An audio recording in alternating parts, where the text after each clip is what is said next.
अच्छा माँ, चलती हूँ। आपके साथ रहते रहते कब 15 दिन निकल गए, कुछ पता ही नहीं चला। घर में राशन धूप पे डालना है और नई फसल की बुआई भी करनी है। बेटी बस 2-4 दिन और रुक जा। पता नहीं भगवान ने इस बुढ़िया की जिंदगी के और कितने दिन बचा रखे हैं। ऐसा ना कहिए माँ, मैं 2-4 दिन और रुक जाती हूँ। ये अब तो नानू के साथ और खेलने को मिलेगा। खानो, ये चिड़िया के घर ताला लगे पूरे 15 दिन हो गए हैं। सर्दियाँ भी बस शुरू होने में है, क्यों ना हम इसी के घर कब्जा ले लें। और जब चिड़िया वापस आई तो क्या कहेंगे। मुझे तो लगता है अब तक किसी शिकारी पक्षी ने उसे अपना भोजन बना लिया होगा, वरना इतने दिन वे चिड़िया अपने घर से दूर नहीं रहती। अब कालू गोरी बड़े मजे से चिड़िया के घर में रहने लग जाते हैं। मम्मा मम्मा, हमारे घर का ताला कैसे नहीं है? गुड़िया बेटी, लगता है हमारे घर चोरी हुई है, जल्दी अंदर चले। कालू गोरी को अपने घर में देखकर चिड़िया हैरान रह जाती है। कालू गोरी, तुम मेरे घर में क्या कर रही हो? तुम इस जंगल में बाद में रहने आई हो चिड़िया, इसलिए यहाँ के नियम नहीं मालूम तुम्हें। मैं ही बता देती हूँ, जो पक्षी 15 दिन से ज्यादा अपना घर छोड़ के जाता है उसका मालिकाना हक घर से खत्म हो जाता है। भोली भाली चिड़िया गोरी की बातों का विश्वास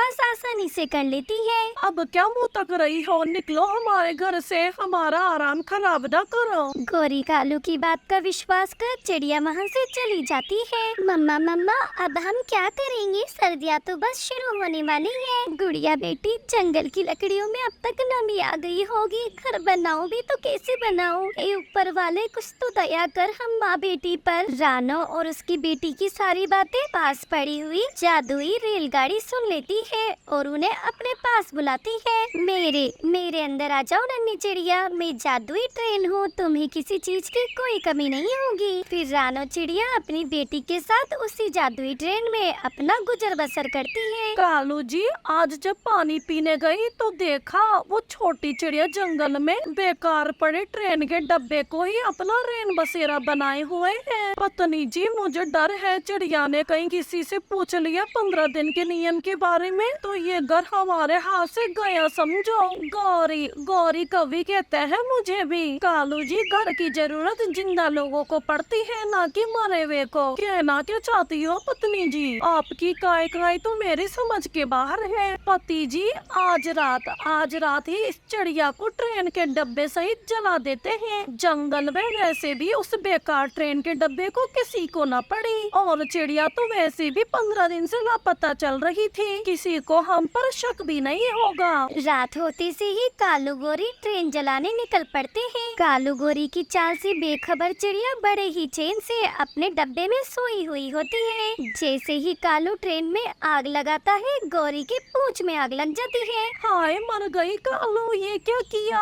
कालू कौवा जल्दी जल्दी गौरी की पूंछ में लगी आग को बुझाने लगता है। अब जैसे ही गौरी ट्रेन को आग लगाती है तो कालू की पूंछ में आग लग जाती है। गौरी बचाओ, वरना तुम विधवा हो जाओगी। गौरी भी जल्दी जल्दी कालू की पूंछ में लगी आग बुझाने लग जाती है। दोनों पक्षियों को तो कुछ समझ नहीं आ रहा था, आखिर उनके साथ ये हो क्या रहा है। तभी जादुई ट्रेन कालू गोरी से कहने लगती है, मूर्ख पक्षियों, मैं जादुई ट्रेन हूँ। तुम दुष्टों ने चिड़िया का घर छीन लिया, अब उसे मारने तक आ गए हो, इसकी सजा तो मैं तुम्हें दे के ही रहूंगी। डर के मारे कालू गोरी भाग जाते हैं। इसी बीच उनकी पूंछ में आग अपने आप लग जाती है। दोनों ही पक्षी आसमान में उड़ते रॉकेट से लग रहे थे। जब वे अपने घोंसले पे जाते हैं तो चिड़िया का घर भी बुरी तरीके से टूटा हुआ था। लगता है पत्नी जी, जादुई ट्रेन ने हमारा घर भी तोड़ दिया। अच्छा भला घर मिल गया था गौरी, लेकिन तुम्हारा लालच खत्म नहीं होता।